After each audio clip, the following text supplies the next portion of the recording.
থেকে পাকিস্তানের পেশোয়ারি বিফ খেতে আর পাকিস্তানে যাওয়া লাগবে না, বাংলাদেশে বসেই বানিয়ে ফেলতে পারবেন পেশোয়ারি বিফ।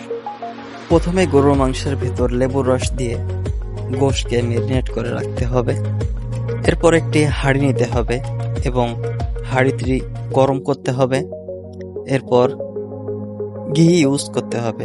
এখানে কোনো সয়াবিন তেল ইউজ করা যাবে না, শুধুমাত্র ঘি দিয়ে প্রথমে গোশটা ভেজে নিতে হবে।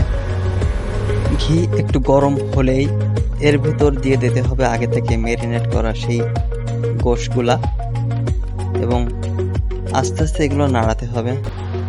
যত ভালো ভাজি হবে তত গোশের গন্ধটা কমে যাবে এবং খেতে অনেক বেশি সুস্বাদু লাগবে, তাই সুন্দর করে আগে ভেজে নিতে হবে। এবার দিয়ে দিতে হবে কিছুটা গোলমরিচ। গোলমরিচ দিলে স্বাদটা একটু বাড়বে। আমরা কিন্তু অন্য কোনো মশলা ইউজ করতে পারবো না, কারণ এটা পেশোয়ারি।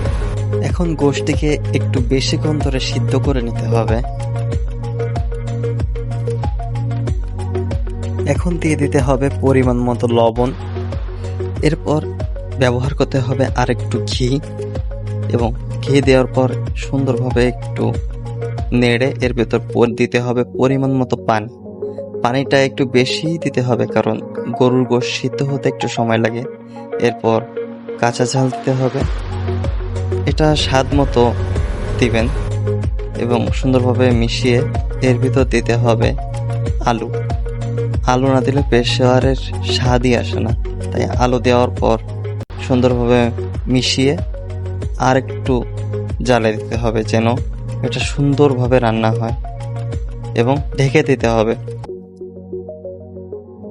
রান্না শেষ হওয়ার মুহূর্তে আবারও একটু ঘি দিতে হবে, তা না হলে স্বাদের কমতি থেকে যাবে। এবং ঘি দেওয়ার পর সুন্দরভাবে একটু মিশিয়ে